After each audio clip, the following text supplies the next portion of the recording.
హల్లెలూయా. పరిశుద్ధ గ్రంథమైన బైబిల్లో నుండి ఆదికాండం 50వ అధ్యాయం 20వ వచనం చదువుకుందాం. మీరు నాకు కీడు చేయనుద్దేశించితిరి గాని నేటి దినమున జరుగుచున్నట్లు అనగా బహు ప్రజలను బ్రతికించున్నట్లుగా మేలుకే దేవుడు ఉద్దేశించెను. ఆమెను చెప్పండి. చేతులెత్తి బిగ్గరగా హల్లెలూయా. దాదాపుగా ఈ మాటలు బాగా ధ్యానం చేస్తున్నాం. ఎవరు మాట్లాడుతున్నారంటే భక్తుడైన యోసేపు. వాస్తవానికి మనం భక్తుడు అంటున్నాం కానీ ఆయన ఉన్న హోదా ప్రధానమంత్రి హోదా. రాజ్యంలోనే దేవుడు యోసేపును ఆకాశానికి ఎత్తేసాడు. రాజ్యంలోనే, తెలియని దేశంలోనే, ఎరగని ప్రాంతంలోనే, తాను పుట్టని ప్రదేశంలోనే దేవుడు యోసేపును ఆకాశాన్ని ఉంచాడు. ఎవరైనా యోసేపుతో మాట్లాడాలంటే కొన్ని సంవత్సరాలు పట్టిద్ది. ఆయన దగ్గర సెలవు పొందుకోవాలన్నా, ఆయనతో మాట్లాడాలి అన్నా, ఆయనతో కలవాలి అన్నా, ఆయన దగ్గర ఒక లెటర్ తీసుకోవాలన్నా చాలా సమయం పట్టిద్ది. అలాంటి పరిస్థితుల మధ్య సొంత రక్త బంధువులైన యోసేపు అన్నలకు మాత్రం ఓ చక్కని అవకాశం కలిగించాడు. అప్పటికే యోసేపు తండ్రి మరణించాడు, మరణానికి అప్పగించబడ్డాడు. యోసేపు తండ్రి మరణానంతరం అతన్ని కానంలో పాతిపెట్టి మరలా కుటుంబంగా మరలా ఐగుప్తు వచ్చేసారు. కారణం, ఐగుప్తులో ధాన్యం ఉన్నది, ఐగుప్తులో ఆహారం ఉన్నది. ఇక యాకోబు మరణించాడు అని అందరూ మాట్లాడుకుంటుండగా సమాధి చేయబడిన తర్వాత యోసేపు అన్నలందరూ కూడా ఇలా మాట్లాడుకున్నారు, నాన్నగారు లేరు. ఒకవేళ యోసేపు నాన్నగారు లేని చూసి, అదును చూసి మా మీద దాడి చేస్తాడేమో, మేము మరణ పాలవుతామేమో అని భయపడిన వారై యోసేపు దగ్గరకు వచ్చి కాళ్ళ మీద సాష్టాంగ పడుతున్నారు. స్తోత్రం చెప్పండి. ఇదే లాస్ట్ సాష్టాంగ నమస్కారం. అక్కడ దాదాపుగా 5-6 సార్లు సాష్టాంగ నమస్కారం చేశారు. ఆయన చూసింది ఒక్కసారే కళ. వాళ్ళందరూ సాష్టాంగ నమస్కారం చేయటం, వాళ్ళందరూ సాష్టాంగ నమస్కారం చేయడం ఒకసారి చూశారు. కానీ దాని నెరవేర్పు, వారు పడ్డ పగ, వారు చేసిన కార్యాలన్నిటికీ దేవుడు తగిన బహుమతిగా యోసేపు ముందు అన్నలందరినీ 5-6 సార్లు సాష్టాంగ నమస్కారం చేసేలా దేవుడు సమయాన్ని ఇచ్చాడు. ఆమెను చెప్పండి. హల్లెలూయా. యాకోబు మరణించాడన్న భయంతో గజ అనుకుంటూ యోసేపు ముందు నమస్కారం చేశారు. అనలారా, మీరు నాకన్నా పెద్దవారయ్యా, మీరు నా ముందు నమస్కారం చేయడం ఏంటి, లేండి అందరూ లేపి అంటున్న మాట ఇప్పుడు మనం చదువుకున్నాం. మీరు నాకు కీడు చేయ ఉద్దేశించితిరి గాని అది నేటి దినమున జరుగుచున్నట్లుగా బహు ప్రజలను బ్రతికించున్నట్లుగా దేవుడు అది మేలుకే ఉద్దేశించను. చవడు దగ్గరగా యేసయ్యకు స్తోత్రం చెబుదామా. హల్లెలూయా. ప్రజలు మన జీవితాల్లో కీడు చేయాలని ఉద్దేశిస్తారు. ప్రజలు మన జీవితాల్లో శాపానికి గురి చేసేలా ఉద్దేశిస్తారు. ప్రజలు మన జీవితాలను అధఃపాతాలు నెట్టేలా ఉద్దేశిస్తారు. ఏ మాత్రం మన బాగుపడాలని కోరుకునే వారు ఎవరు ఉండరు. కానీ దేవుడు మాత్రం నీ పక్షాన మేలు ఉద్దేశించే దేవుడు. ఆమె చెప్పండి. అందుకే ఈ పగలు నా దేవుడు ఎలాంటి వాడంటే మేలు చేయ ఉద్దేశించే దేవుడు. ఆమె చెప్పండి. నాతో కలిసి మాట చెబుతారా? చివరి మాట కనుక మేలు చేయ. ఏందక్క ఏమడిగి నిన్ను అప్పటిగానా అమ్మ అయ్యగారికి అప్పిత్తట ఆయనకి ఉద్యోగం వ్యాపారమా అన్న చెప్పిప్పుడు గట్టిగా. మేలు చేయ ఉద్దేశించే దేవుడు. మరి యాడికి పోయినంతమంది గొంతంతా దాచిపెట్టుకోమాకండి. యేసే సముఖంలో గొంతు దాచుకోకుండా ఉందుముగాక. వారి కంఠ స్వరము వలన ఆకాశపు గడప కమ్ములు పునాదులు అదురుతున్నాయట. హల్లెలూయా. నువ్వు దేవుని కుమార్తెవైతే నీ స్వరము ఆకాశాన్ని అంటునుగాక. ఈ పగలుని ప్రకటించేసయ్యా, నేను ఆరాధించేసయ్యా, నీకు నీకు నీకు మేలు చేయ ఉద్దేశించే దేవుడు. హల్లెలూయా.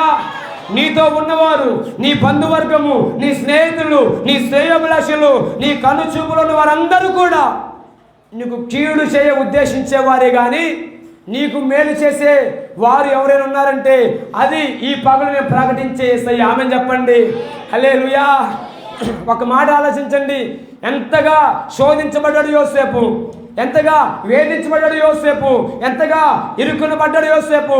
అన్నం లేరు, అక్క లేరు, బంధువు లేరు, ఒంటరిగా పరాయి దేశములో, పొరుగు దేశములో ఒంటరిగా బ్రతికాడండి. దాదాపుగా 14 సంవత్సరాలు చీకటి బ్రతుకు యోసేపుది. 1 సంవత్సరం పాటు పరాయి దేశంలో ఉండాల్సి వస్తే ఎంత బాధపడతాము కదన్నా. ఉద్యోగ రీత్యో, వ్యాపార రీత్యో ఏదైనా దేశం బయలుదేరితే ఎవరు లేరన్న బాధ, చింత, ఆవేదన, ఏమాత్రం సంతోషం ఉండదు. ఇప్పుడు తెలియని దేశంలో ప్రధానమంత్రి కాకమునుపు 14 సంవత్సరాలు ఆ దేశంలో బానిసగా ఉన్నాడు. తినడానికి భోజనం లేదు, కట్టుకోవడానికి వస్త్రం లేదు, చక్కని నీడ లేదు. అట్లాంటి పరిస్థితుల్లో చెరసాల్లో దాచిపెట్టబడ్డాడు. దేవునికి స్తోత్రం చెప్పండి. గొడ్డలేని సమయంలో పోతేఫరు ఇంట్లో దాచిపెట్టబడ్డాడు. స్తోత్రం చెప్పండి. హల్లెలూయా. ఎండకు ఎండుతూ వానకు తడుస్తున్న సమయంలో నా దేవుడు ఐగుప్తులో సంత వీధిలో నిలబెట్టించాడు. స్తోత్రం చెప్పండి. హల్లెలూయా. బట్టలు లేనప్పుడేమో సంత వీధులు అమ్మబడేలా చేశాడు. సంత వీధులు అమ్మబడుతున్నప్పుడేమో, గుడ్డలు లేనప్పుడేమో పోతేఫరు ఇంట్లో దాచిపెట్టాడు. పోతేఫరు ఇంట్లో నింద, అవమానము, గలిబిలి చేయబడుతున్నప్పుడు చెరసాలలో దాచిపెట్టాడు. ఇక చెరసాల వద్దులే అబ్బాయి, ఈ బాధలు చాలు, ఈ కష్టాలు చాలు, ఈ కీడు చాలు అని ఆలోచించిన దేవుడు మేలు చేయడం ఆరంభించాడు. నమ్మితే చాలా బిగ్గరగా యేసయ్యకు స్తోత్రం చెబుదాం. హల్లెలూయా. ఎంతకాలం వేదన పడ్డావు, ఎంతకాలం శ్రమ పడ్డావు, ఎంతకాలం కీడుకోబడ్డావు, ఎంతకాలం అవమానం పడ్డావు. ఇది మొదలుకొని ఐగుప్తు అంతటికి భోజనం పెట్టేవాడు నీవే. బిగ్గరగా ఆమేన్ చెప్పకూడదా? హల్లెలూయా. ప్రపంచమంతా యోసేపు వైపు తిరిగారు. ప్రపంచమంతా ఐగుప్తు వైపు చూస్తున్నారు. అన్నం లేదు, నీరు లేదు, తినటానికి గుక్కడి గింజలు లేవు. ప్రపంచం ఎటు చూస్తుంది తెలుసా? ఎన్నిక లేనివాడు, గుంటలో త్రోసివేయబడ్డవాడు, పోతేఫరు ఇంట్లో పని చేయబడ్డవాడు, చెరసాలలో బానిసగొని వాడి వైపు నా దేవుడు ప్రపంచమంతా తిరిగేలా చేశాడు. ఆమేన్ చెప్పండి. హల్లెలూయా. అందుకే అప్పుడప్పుడు చెబుతా అన్నా, నేను ప్రకటించేసయ్యా భవిష్యత్తు తారుమారు చేస్తాడు. నువ్వు నమ్మగలిగితే, నువ్వు విశ్వసించగలిగితే భవిష్యత్తులను తారుమారు చేసిన దేవుడు నేను ప్రకటించేసయ్యా. ఉన్నది లేనట్లుగా, లేనిది ఉన్నట్లుగా చేయవాడు నేను ప్రకటించేసయ్యా. ఆమేన్. ఈ పగలు ఆయన ఎలాంటి వాడంటే నీ జీవితంలో మేలు చేయ ఉద్దేశిస్తున్నాడు. ఆమేన్ చెప్పండి. నువ్వు నమ్మగలవా? నీకు వస్తున్న కీడును బట్టి, నీకు వస్తున్న బాధను బట్టి, నీకు వస్తున్న అవమానాన్ని బట్టి, నీకు వస్తున్న చింతను బట్టి నువ్వు కురింగిపోమాక, నువ్వు నిరసనపోమాక, నువ్వు నిరుత్సాహపడకుండా నీ బాధలో, నువ్వు ఏదనలో, నీ కృంగుదల్లో యేసయ్య వైపు నువ్వు చూడగలిగితే, ఆయనలో నువ్వు సంతోషించగలిగితే ఒక సమయం రాబోతుంది. ఆ సమయంలో దేశానికి దీవెనకరముగా, అనేక మందికి భోజనం పెట్టే దానివిగా, భోజనం పెట్టేవాడిగా మార్చే దేవుడు నేను ప్రకటించే యేసయ్యా. హల్లెలూయా. వచ్చిన కీడును కూడా ఎట్లా మనసులో చెప్పమంటారా? అమ్మా, వచ్చిన కీడుని, ఆపదని ఎలా మారుస్తున్నాడు తెలుసా? అన్నల మీద దోషం చేయకుండా, దేవుడి మీద నింద మోపకుండా ఈరోజు మేలు చేయడం కోసం నా దేవుడు అట్లా చేసేళ్ళన్నా. ఆమె చెప్పండి. ఈరోజు బహు ప్రజలకు ఏదంట మేలు చేయ ఉద్దేశించారట. ఆమె చెప్పండి. సంగమా, కొన్నిసార్లు మనం బలహీన గురి కాబడతాం కదా, కొన్నిసార్లు మనం వేదనకు గురి కాబడతాం కదా, కొన్నిసార్లు మనము మనవారే వెలివేస్తారు, మనవారే త్రోసివేస్తారు, మనవారే చిత్రీకరిస్తారు, మనవారే నిందిస్తారు. ఈ బ్రతికితే ఎంత, బ్రతకపోతే ఎంత అన్నట్లుగా ప్రవర్తిస్తారు. కానీ నా దేవుడు ఎందుకు నేను వాటిని అలౌ చేశాడంటే, ఎందుకు వాటిని నీ జీవితం మీదకి అనుమతి ఇచ్చాడంటే, రేపు అదే జనాంగానికి భోజనం పెట్టాలి. ఆమెన్ చెప్పు. రేపు అదే జనాంగం కోసం ప్రార్థన చేయాలి. ఆమెన్ చెప్పు. రేపు అదే జనాంగానికి నీవే ఒక తలమానికిగా ఉండాలి అని నీ పట్ల మేలు ఉద్దేశించిన దేవుడే నేను ప్రకటించేసయ్యా. ఎనిమిది దగ్గర ఆమెన్ చెప్పకూడదా? విశ్వాసంతో హల్లెలూయా, హల్లెలూయా. ఇదిగో నా చివరి మాటలు ఆదికాండపు ధ్యానంలో ఈ మాటతో ముగించి ఆశపడుతున్నా, నీ పక్షాన మేలు నిర్దేశించే దేవుడు. ఆమె చెప్పండి. సంగమా, నీ పరిస్థితి నాకు తెలియదు కదా, నీ జీవిత విధి విధానం నాకు తెలియదు కదా, నీకున్న పరిస్థితి నాకు తెలియదు కదా, నీ జీవిత పక్షేనా, నీకున్న కుటుంబ పక్షేనా, నీకున్న వేదన ఏంటో నాకు తెలియదు కదా. ఈ పగలు మన మధ్య సంచరిస్తున్న పరిశుద్ధాత్ముడు నీతో సూటిగా బహు తేటగా మాట్లాడుతున్నాడు. నీకు మేలు చేయ ఉద్దేశిస్తున్నాడు. ఆమేన్ చెప్పండి దగ్గరగా. హల్లెలూయా. త్వరగా లోకరస్ సువార్త 15వ అధ్యాయంలో ఒక మాట. లోకరస్ సువార్త 15వ ఒక మాట. మనకు బాగా సుపరిచిత వ్యక్తులు. 15వ అధ్యాయము 15 చదువుకుందామా. ఆ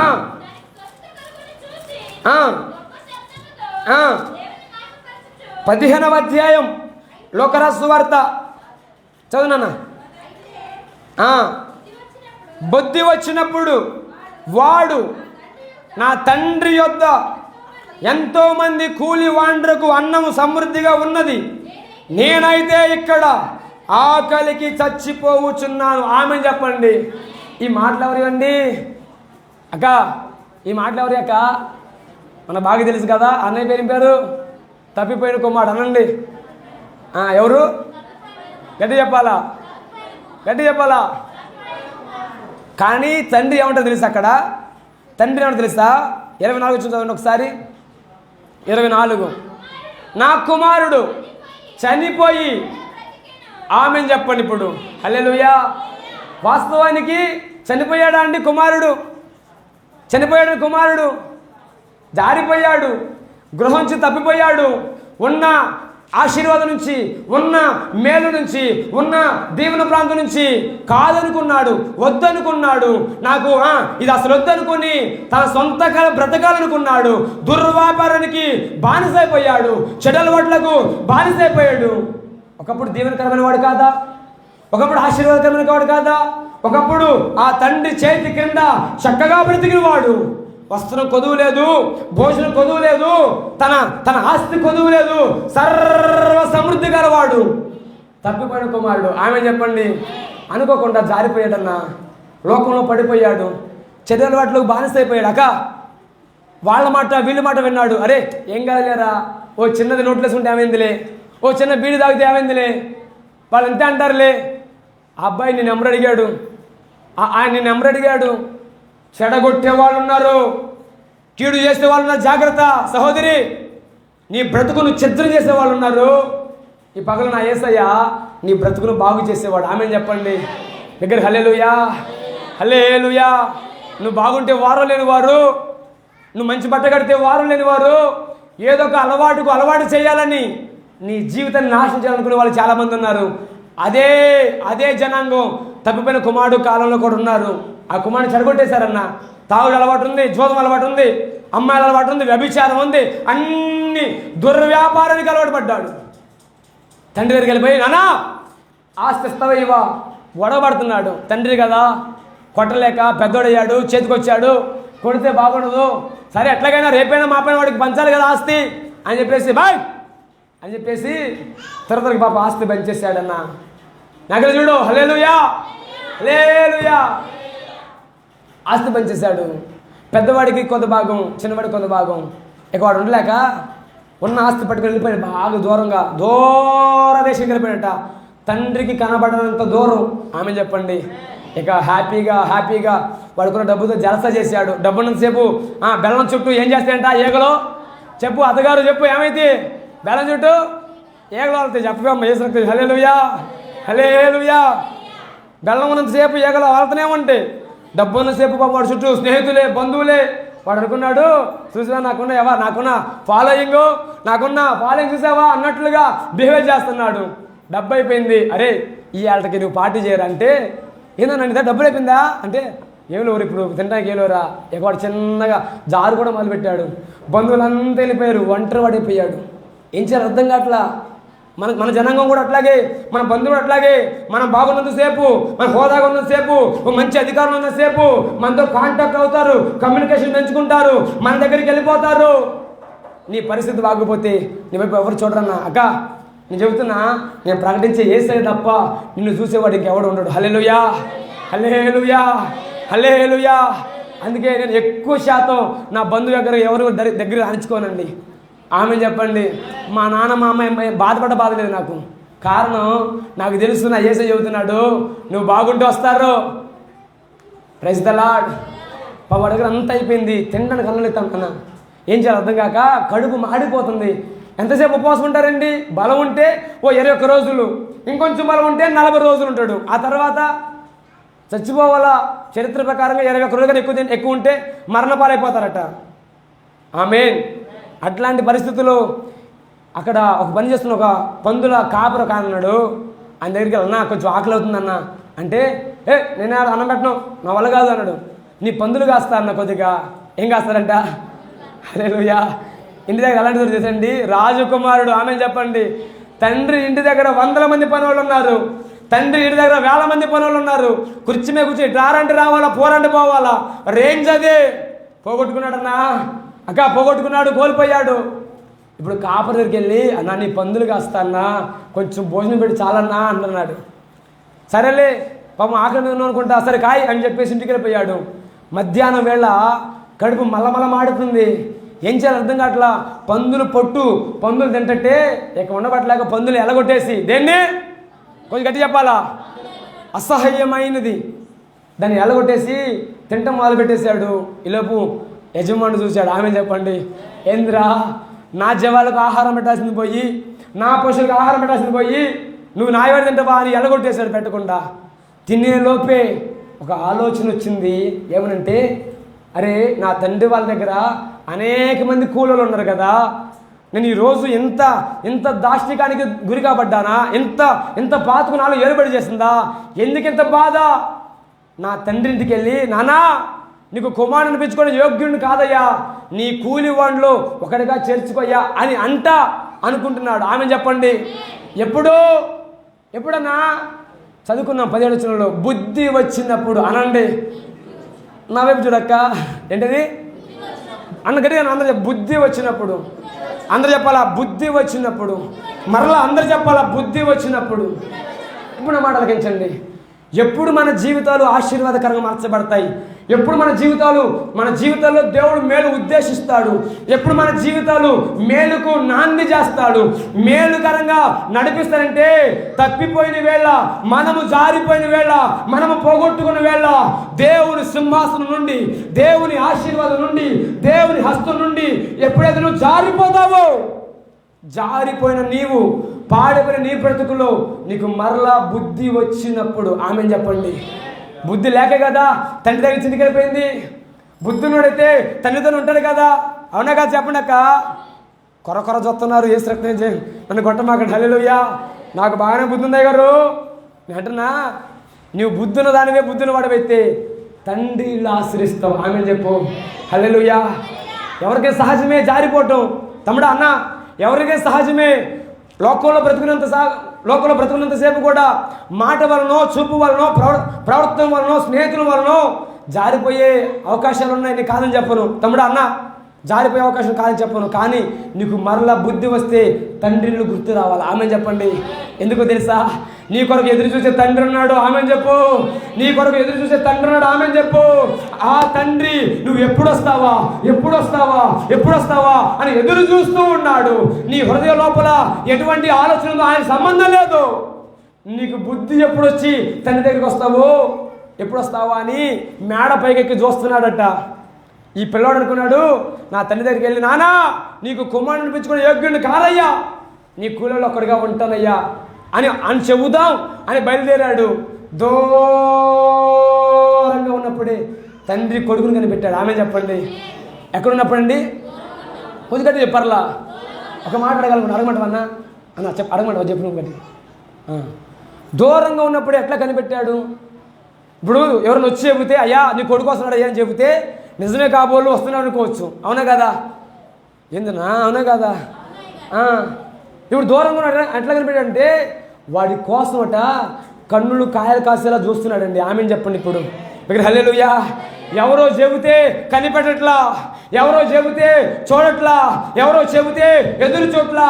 కన్న తండ్రి ప్రేమ, పోయినవాడు తిరిగి మరలా వస్తాడన్న నమ్మకం కుమారుడు కొరకు ఎదురు చూస్తుంది. హల్లెలూయా. ఇదిగో నా ప్రియ సంగమా, ఈ పగలు ఎట్లా జారిపోయినా నాకు తెలియదు. ఏ వ్యభిచారులు జారిపోయావు, ఏ త్రాగులు జారిపోయావు, ఏ మాటలు జారిపోయావు, ఏ ప్రవర్తన జారిపోయావు. ఎదురు చూస్తున్న కన్న తండ్రి దూరంగా కనిపెడుతున్నాడు. నమ్మితే చొరబిరుగా యేసయ్యకు స్తోత్రం చెబుదాం. హల్లెలూయా, హల్లెలూయా. ఎవరో చూస్తే కనిపెట్టే దేవుడు కాదు. ప్రకటించేసయ్యా, నీ కొరకు ఎదురు చూస్తున్న కన్నులు దూరంగా కనిపెడుతున్నాయి. మనస్సులో ఆలోచన పుడుతుండగానే చూస్తున్నాడండి. త్వరగా తండ్రి ఉండబట్టలేక మేడ దిగి దూరంగా కుమారుడికి వెళ్ళి హత్తుకున్నాడు.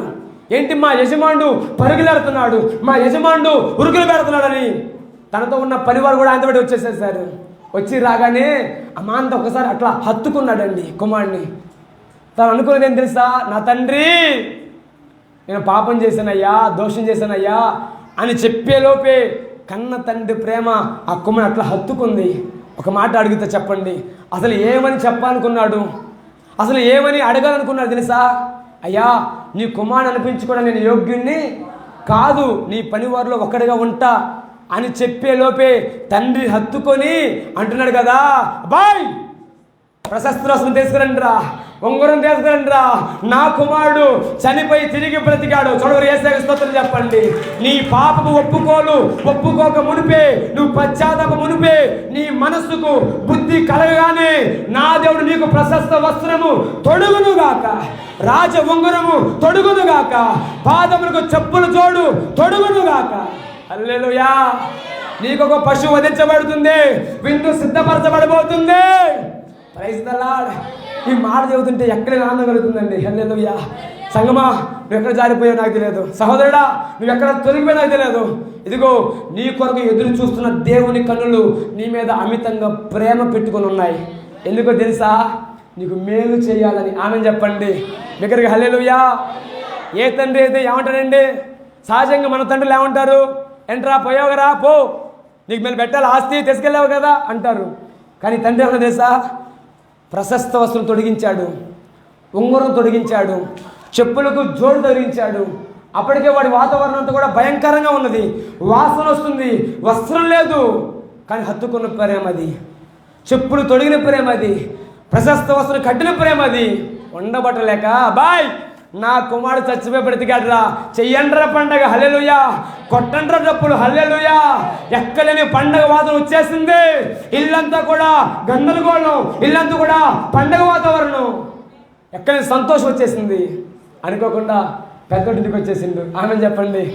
ఏంట్రా, మా ఇల్లంతా కలకలగా ఉంది, ద్వారబంధాలకు ఆకులు కట్టేశారు, ఇంటి నిండా పిండి వంటలే, జనసమూహం గుంపులుగా ఉన్నారు, ఏంద్రా బాయ్ అని ఇంటి వాకులున్న పని వాళ్ళతో అడిగితే, అయ్యా మీ తమ్ముడు మరలా ఇంటికి వచ్చాడయ్యా, మీ నాన్న మంచి విందు చేయమన్నాడయ్యా.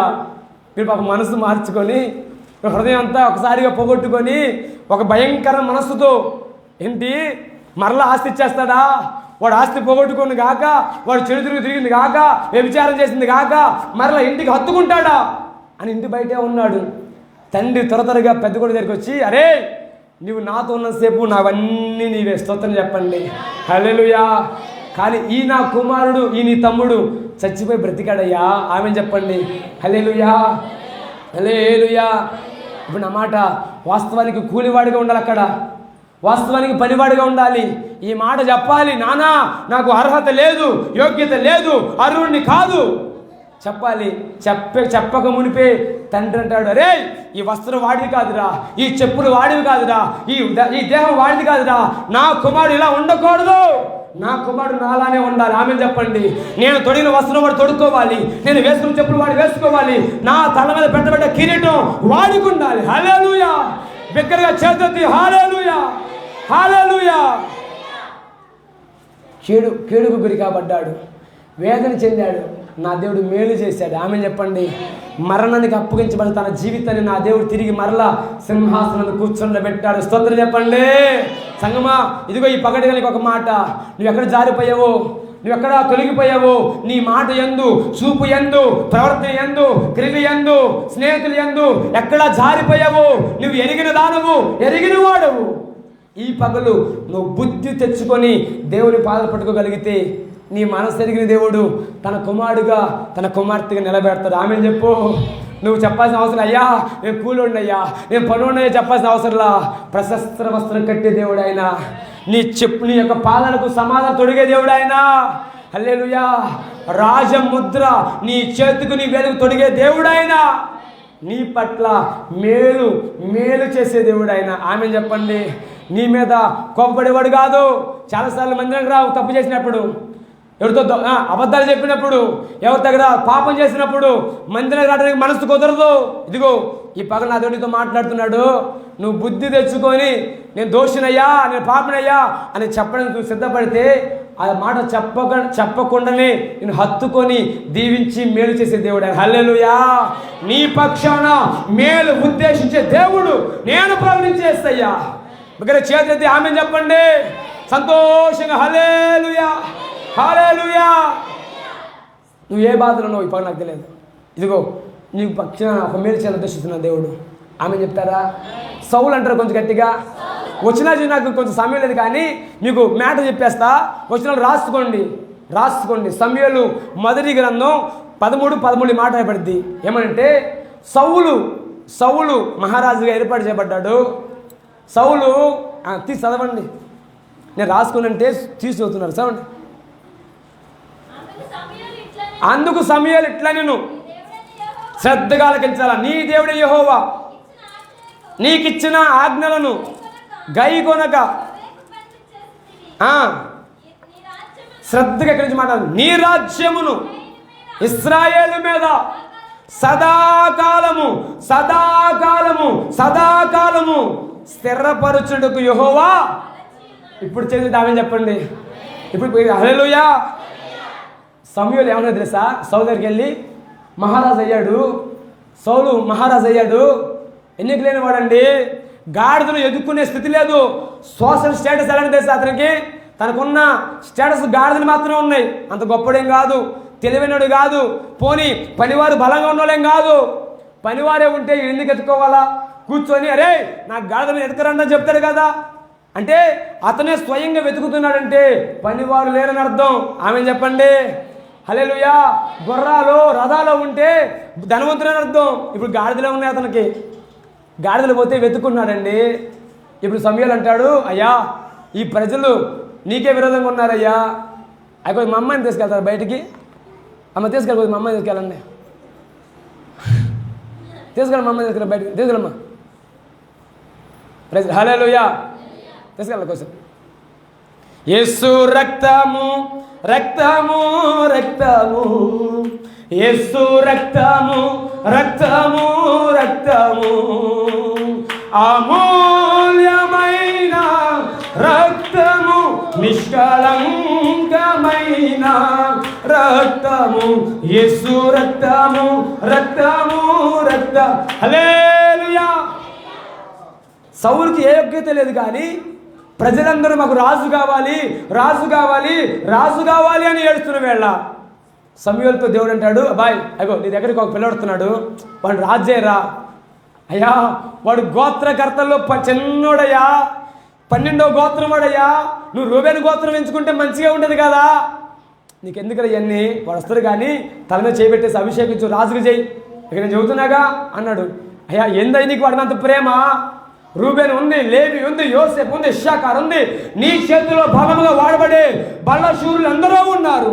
యోధా లాంటి కొదమ సింహమే ఉన్నాడు కదయ్యా. బెన్యామీను గోత్రం ఎందుకు పనికిరాని గోత్రం అయ్యా? వాడు ఎందుకయ్యా అంటే బాయ్ వాళ్ళ తాతకి నేను మాట ఇచ్చారు, అస్వత్వం చెప్పు.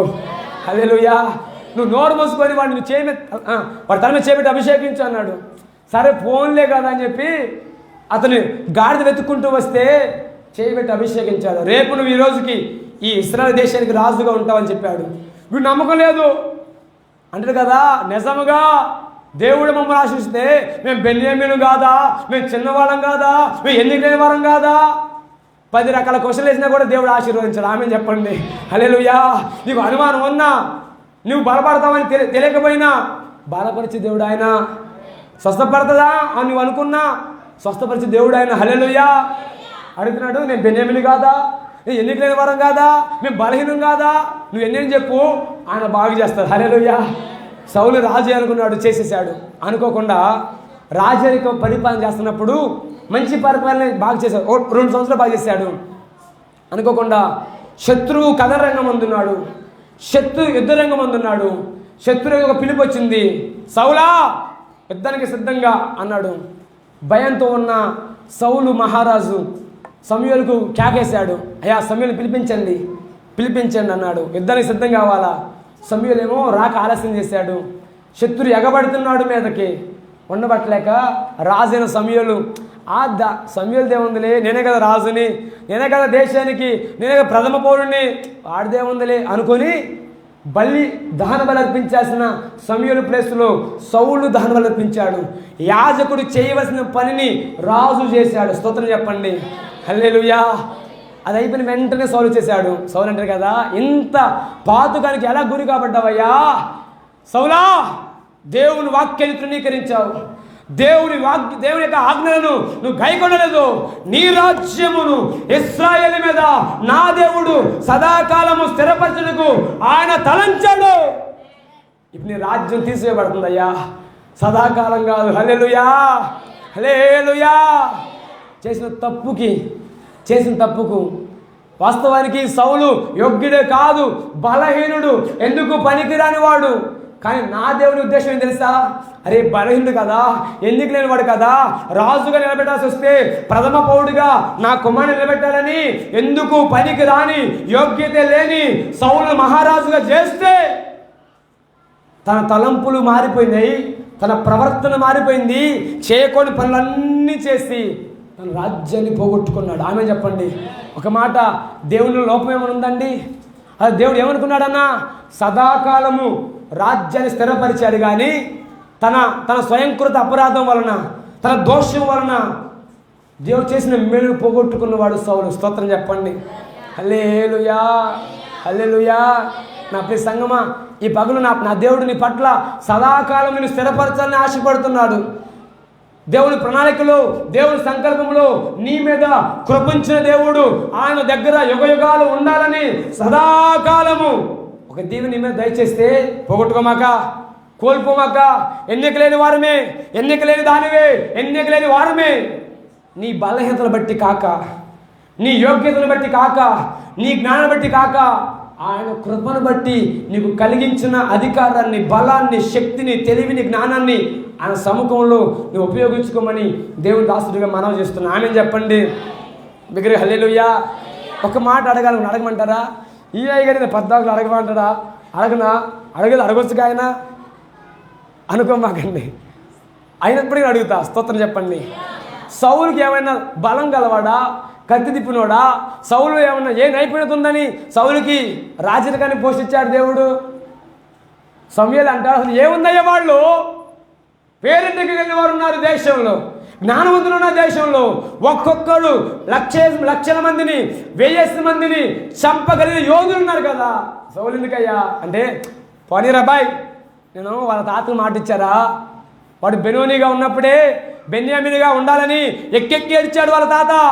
రక్తపు ముద్దగా ఉన్నప్పుడే చేతులు పట్టుకొని ఏడ్చి ఏడ్చి ఏడ్చి నా దగ్గర కృప పొందుకున్నాడు.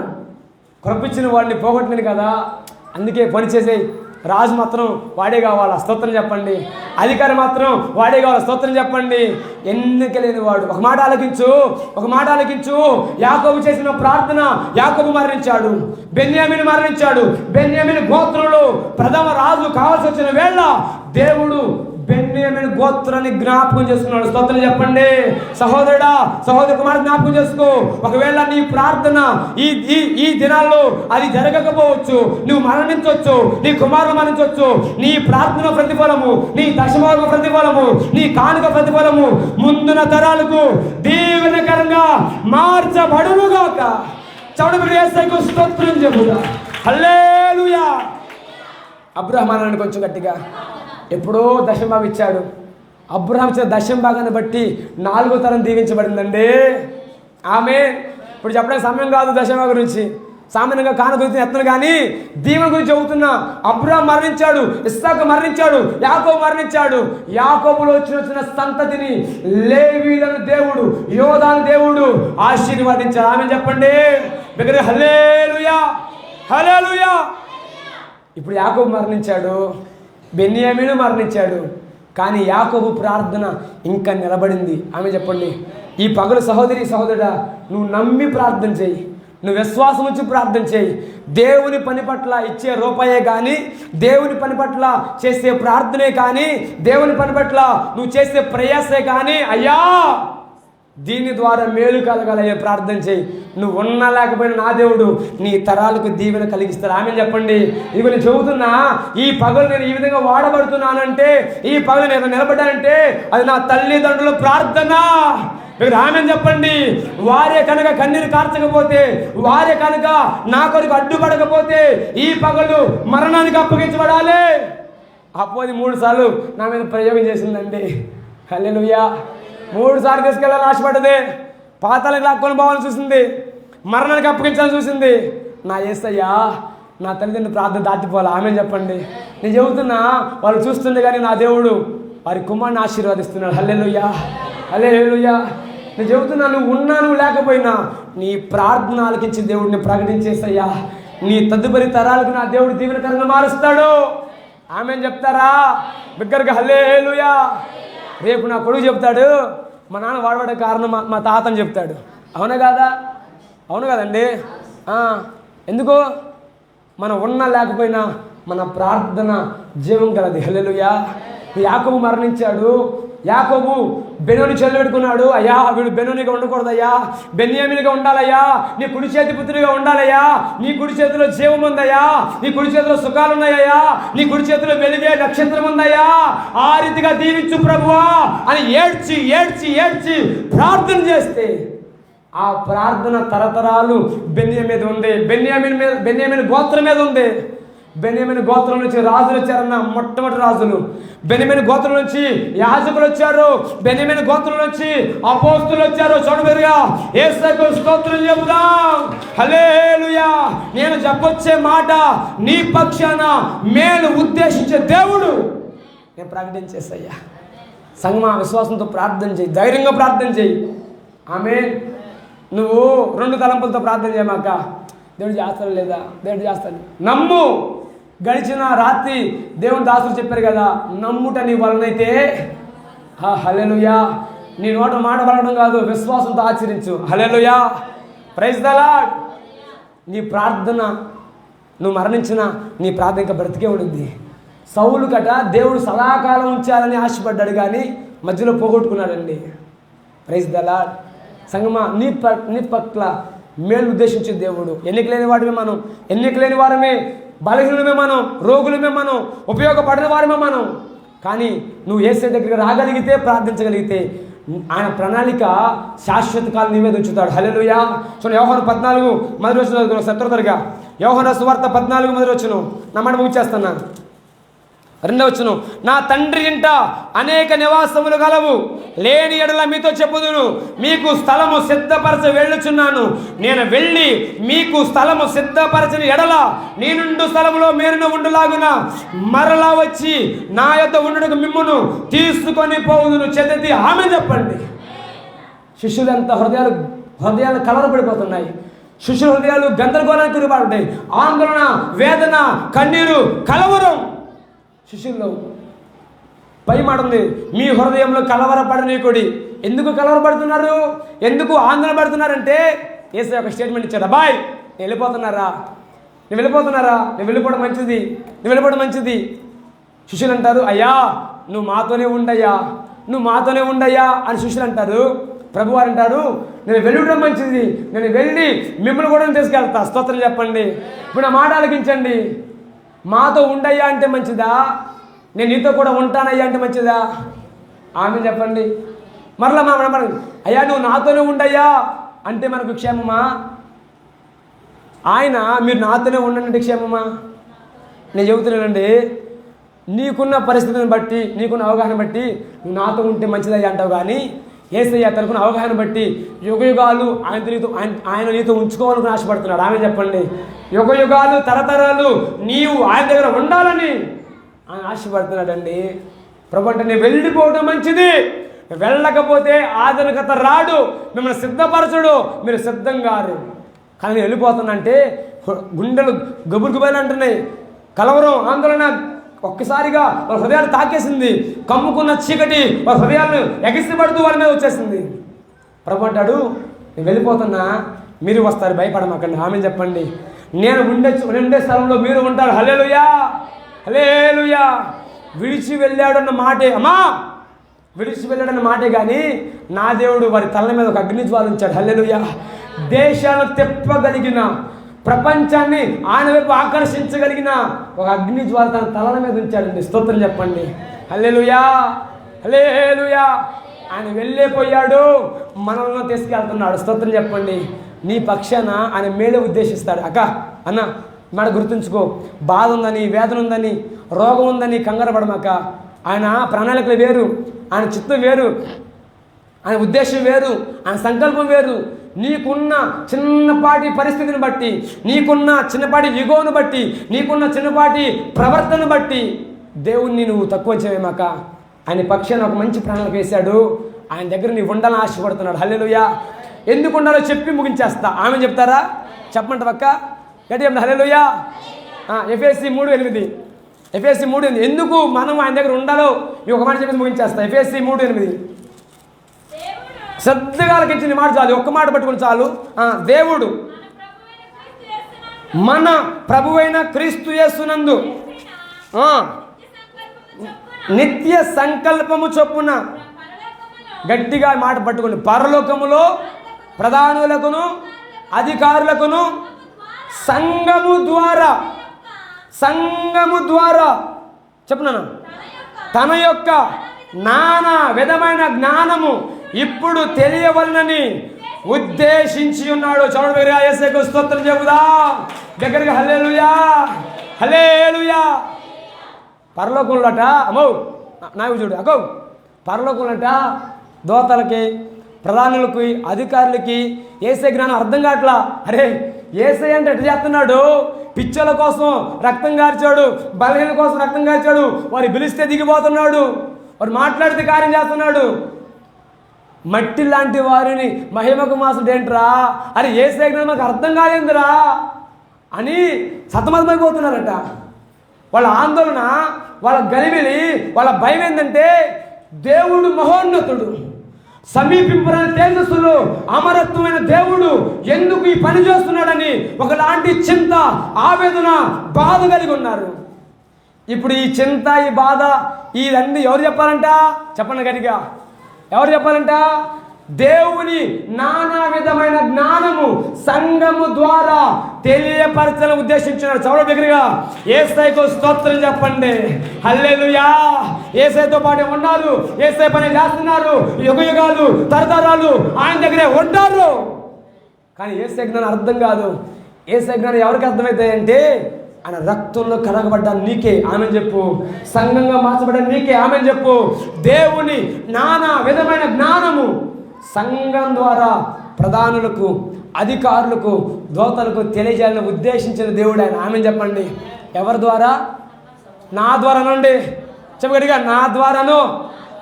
సంఘం ద్వారా అంటామేంది? నేనంటే సంఘం అంటే మీరు ఎంత ఉన్నారో చెబుతున్నా. హల్లెలూయా. ఎవరి ద్వారా? చెప్పగడిగా విశ్వాసం ధైర్యంగా, నా ద్వారా దేవుని జ్ఞానం తెలియపరచాలి. Praise the lord. ఇప్పుడు దేవుని జ్ఞానం ఎవరి ద్వారా ప్రకటించబడాలన్నా నీ మూర్ఖత్వాన్ని బట్టి దేవుని జ్ఞానం ప్రకటించబడదు, నీ అవిధేయతను బట్టి దేవుని జ్ఞానం ప్రకటించబడదు, నీ స్వభావాన్ని బట్టి దేవుని జ్ఞానం ప్రకటించబడదు, నీలో ఉన్న పరిశుద్ధాత్మని బట్టి దేవుని జ్ఞానం ప్రకటించబడుతుంది. ఆమేన్ చెప్పు. హల్లెలూయా. నా దేవుని వాంఛ, నా దేవుని కోరిక, ఎందుకు ఆయన నీకు స్థలం సిద్ధపరచున్నాడో తెలుసా? ఎందుకు ఆయన నీ కొరకు మేడలు, మిద్దెలు పరలోకంలో కడుతున్నాడో తెలుసా? ఎందుకు ఆయన నేను పరలోకానికి సిద్ధపరచడం తెలుసా? పరలోకంలో కొంతమంది అంట గాబరా పడిపోతున్నారట. అరే యేసయ్య ఈ పని చేస్తాడేంట్రా? మాట్లాడితే కిందకి వెళ్తాడు, మాట్లాడితే పైకి వస్తాడు, మాట్లాడితే రోగులకి స్వస్థత ఇస్తాడు, బలహీన బాగుపరుస్తాడు. వాడు తప్పు చేసినా దోషం చేసినా క్షమించయ్యా అంటే క్షమిస్తాడు. ఏంట్రా యేసయ్య మనకు అర్థం కాదేంద్రా అని సతమతమైపోతున్నారంటే పరలోకంలో ఉన్న అధికారులు, జ్ఞానులు, దోతలంట. వాళ్ళకి రివ్యూవల్ చేసేది సంఘం. ఆమె చెప్పండి. వాళ్ళకి జ్ఞానోదయం తెలియజేసేది నువ్వే, వాళ్ళకి తెలియజెప్పేది నీవే. స్తోత్రం చెప్పు. హల్లెలూయా, హల్లెలూయా.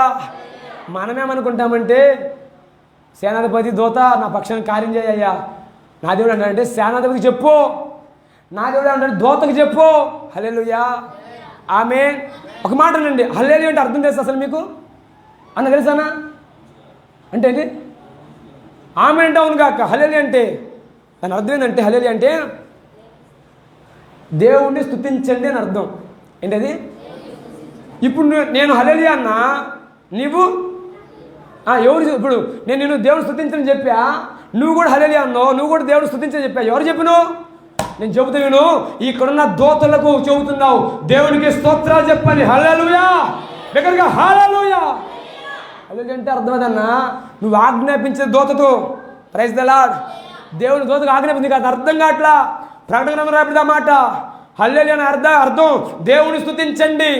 నేను దేవుని స్తుతించని చెప్పి నువ్వు దేవుని స్తుతించి చెబితే ఎంతకి ఎవరు దేవుని స్తుతిస్తారంటే, ఇక్కడున్న దోతలు ఉన్నారే, ధవళ వస్త్రధారణ దోతలు, దేవుని చేతులు, దేవుని పనివారిగా, దేవుని పనిముట్టుగా ఉన్న దోతలందరూ కూడా యేసయ్యను పరిశుద్ధుడు, పరిశుద్ధుడు, పరిశుద్ధుడు, పరిశుద్ధుని కేకలు వేస్తున్నారు. హల్లెలూయా. గట్టిగా చెప్పు, పర్లేదు. ఈ మధ్య కొన్ని సంఘాలకు వెళ్ళా, నేను హల్లెలూయా చెబితే వాళ్ళు దేవునికి స్తోత్రం చెబుతున్నారు. నేను దేవునికి స్తోత్రం చెప్పడంటే హల్లెలూయా చెబుతున్నారు. వాళ్ళు అనుకున్నారు వాళ్ళ అయ్యగారు పాపం తప్పేం కాదు. హల్లెలూయా అంటే అర్థం ఏంటంటే దేవుని స్తుతించిన అర్థం. ఇప్పుడు అయ్యగారు ఏంటంటే హల్లెలూయా అని చెప్పా కాబట్టి వాళ్ళు దేవుని స్తుతించాలా, అందుకే స్తోత్రం చెప్పని పాపం అలవాటు చేశారు. అయ్యగారికి అర్థం కాని మాట, నువ్వు స్తుతించమని చెప్పేది, నువ్వు స్తుతించమని చెప్పేది మనకు కింద ఉన్న దోతలకు. హల్లెలూయా. మనకు పరిచయం వచ్చిన దోతలకు. హల్లెలూయా. నువ్వు హల్లెలూయా అంటుండగానే ఆయన పరిశుద్ధుడు, ఆయన పరిశుద్ధుడు, ఆయన పరిశుద్ధుడు కేకలేస్తున్నాయి. ప్రకటన 19వ అధ్యాయంలో ఉంటుంది మాట. ప్రకటన 19వ అధ్యాయం మాట ఉంటుంది, చూస్తే ఒకసారి 19 మొదటి వచనం.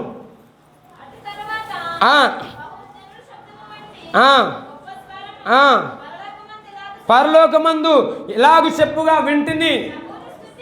చాలండి, ప్రభువుని స్తుతించిరి. ఆ కింద రాయబడింది మాట ఏంటంటే అర్థం హల్లెలూయా. ఆమె చెప్పండి. ఇప్పుడు హల్లెలూయా అంటే అర్థం ఏంది? ప్రభువుని.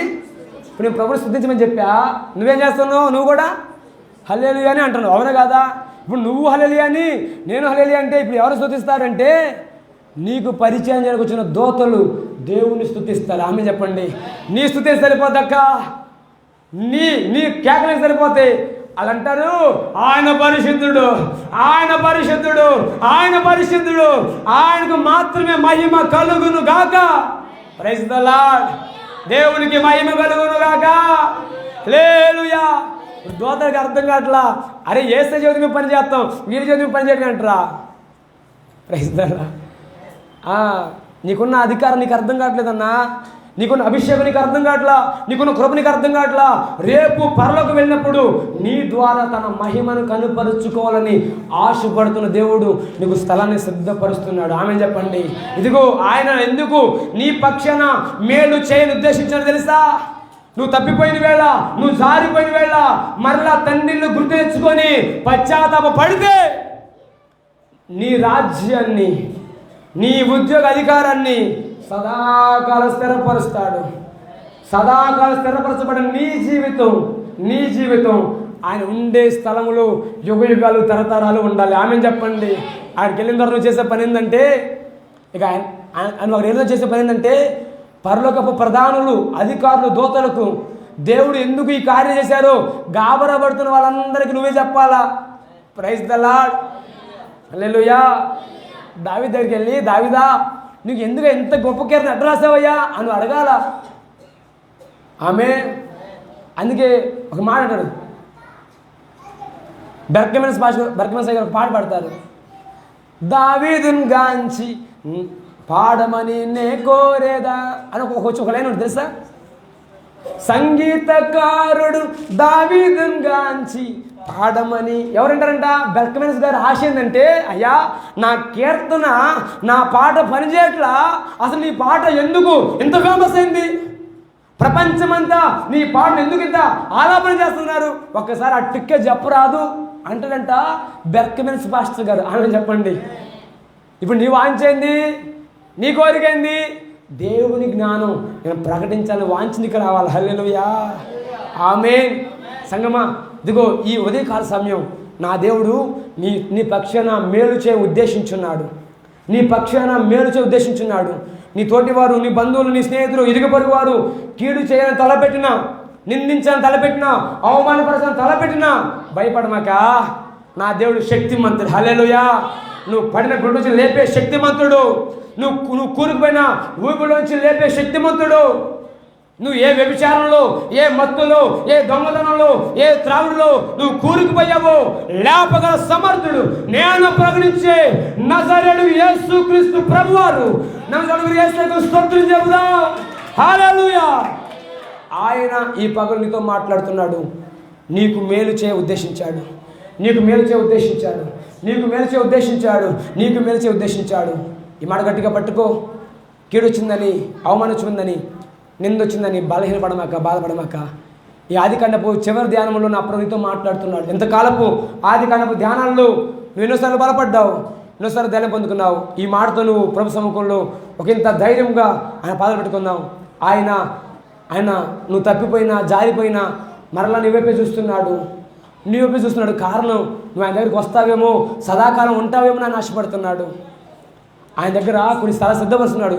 ఎందుకయ్యా నువ్వు స్థలం సిద్ధపరుస్తున్నావు అంటే, సదాకాలం నాతో ఉండాలని ఆశపడుతున్నాడు. సదాకాలం ఎందుకు ఉండాలయ్యా అంటే, ఆయన జ్ఞానాన్ని నువ్వు ప్రచురపరచాలని, ఆయన జ్ఞానాన్ని నువ్వు తెలియచేయాలని ఆశపడుతున్నాడు. దేవుడు ఈ మాట దీవించి ఆశీర్వదించును గాక. తల వంచిన ప్రార్థన చేద్దాం. ఒకరికి ఒక చిన్న ప్రార్థన, మనస్ఫూర్తిగా వచ్చిన ప్రార్థన, వచ్చిన ప్రార్థన. అందుకు కూడా తల వంచుకుందాం. తల వంచుకు వచ్చిన ప్రార్థన ఉన్న పాటను మొక్కలేసి మేలు చేయ ఉద్దేశించిన దేవుడు, ఇదిగో ఒకంత సమయంలో ప్రార్థన చేద్దామా? ఒకవేళ తప్పుపైన కుమారుడు వల్ల ఉన్నావని, నువ్వు జారిపోయావని నీ కొరకు ఎదురు చూస్తున్నాడు ఆయన. ఎందుకు ఎదురు చూశాడంటే, నీకు మేలు చేయాలనుకుంటున్నాడు. తన కుమార్తెగా స్వీకరించాలని ఆశపడుతున్నాడు. ఒకసారి, అయ్యా నేను యోగ్యుని కాదయ్యా, అర్హుని కాదు, అర్హులని కాదయ్యా, కేవలం నీ కోరిపోయిందయ్యా, నువ్వు ప్రార్థన చేయగలవా? నీ పక్షాన్ని మీరు ఆశపడుతున్న దేవుడు వచ్చిన ప్రార్థన చేయగలవా? సదాకాలం ఆయన ఉండే స్థలములో నీవు ఉండాలని ఓ చక్కని అధికారం ఇచ్చాడు, ఓ చక్కని ఉద్యోగం ఇచ్చాడు, ఓ చక్కని వ్యాపారం ఇచ్చాడు, స్థిరపడే కృప ఇచ్చాడు. ఎందుకు ఇదంతా అంటే, నువ్వు సదాకాలం దేవునితో ఉండాలి అని, పరలోక రాజ్యంలో నువ్వు ఉండాలని అని ఆశపడుతున్న దేవుడు. ఒక సంవత్సరం ప్రార్థన చేద్దామా? ఎందుకు నువ్వు పరలోకంలో నివసించాలి? పరలోకం ఎందుకు ఉండాలి అంటే, దేవుని జ్ఞానాన్ని ప్రచురపరచాలి. తెలియని దోతలకు, గాబరపడుతున్న ప్రధానులకు, గాబరాగా ఉన్న అధికారులకు, దైవ దోతలకు నీ ద్వారా దేవుని నానా విధ జ్ఞానము ప్రచురించబడాలి. విశ్వాసంతో ప్రార్థన చేయగలవా? ఆయన నీ మీద ఆశ పెట్టుకున్నాడు సహోదరి, ఆయన నీ మీద ఆశ సహోదరుడా. దేవుని జ్ఞానాన్ని ప్రకటించగలవా? యోగ్యులము కానప్పటికీ, అర్హులము కానప్పటికీ, పరిశుద్ధులము కానప్పటికీ తన సొంత రక్తాన్ని మన మీద ప్రోక్షించాడు. పరిశుద్ధురాలుగా, నీతిమంతురాలుగా నువ్వు తయారు చేసిన విధానం నీ ద్వారా తన మహిమ ప్రకటించబడాలి. ఒక చిన్న ప్రార్థన చేయగలవా? మనస్ఫూర్తిగా, అవునయ్యా మేము బలహీనురాలయ్యా, రోగిని స్వామి, అయ్యా నా మాట ఎన్నికలేని మాట, నా జాతి ఎన్నికలేని జాతి, నువ్వు ఎందుకు పనికిరాని వాడిని, పనికిరాని దాన్ని ఈ పగలు నా పక్షాన ఒక వాంఛ కలిగినందుకే స్తోత్రాలయ్యా. నా జీవితానికి మేలు చేయ ఉద్దేశించినందుకే స్తోత్రమయ్యా. మనసారా, మనసెత్తి, గలమెత్తి, స్వరమెత్తి వచ్చిన ప్రార్థన చేయగలవా? సహోదరుడా, స్వరాలు తెరుద్దాం, తలలో పైకెత్తాం, మనస్ఫూర్తిగా ఒక మాట ప్రభుతో చెబుతాం. అయ్యా నా జనాంగం కీడును ఉద్దేశించారయ్యా, నా జనాంగం అవమానపరచాలని ఉద్దేశించారయ్యా, నా జాతి నన్ను నిందించాలని సిద్ధపడుతున్నారయ్యా. నీ ఒక్కడవే మేలు చేయడానికి సిద్ధపడుతున్నావయ్యా. ఒక మాట పలకగలవ సహోదరి సహోదరుడా, ఒక మాట పలకగలవ సహోదరి సహోదరుడా, ఒక మాట పలకగలవ సహోదరి సహోదరుడా. అయ్యా, నీ వంటి గొప్ప దేవుడు ఎవరున్నారయ్యా? నీ వంటి గొప్ప దేవుడు ఎవరున్నారయ్యా? నీ వంటి గొప్ప దేవుడు ఎవరున్నారయ్యా? వచ్చింది ప్రార్థన. ఎన్నిక లేని వాడిని, ఎన్నిక లేని దాన్నయ్యా, యోగ్యుడును కాను, యోగ్యురాలి కానయ్యా. నా ద్వారా నీ మహిమ ప్రచురించబడాలని నాతో మాట ప్రతి మాటకి స్తోత్రాలయ్యా. కృపగల దేవానికి మహిమ. ఎన్నుకున్నందుకే వందనాలయ్యా. జారిపోయిన కుమారుడయ్యా, గర్విష్ఠుని కుమారుడయ్యా, గర్విష్ఠుని కుమార్తెనయ్యా, నీకు లోబడిన ప్రజనయ్యా. నా వైపు ఎదురు చూసినందుకే స్తోత్రాలు. నీ వద్దకు వచ్చిన జ్ఞాపకం చేసుకో ప్రభువా, జ్ఞాపకం చేసుకో ప్రభువా. ప్రార్థన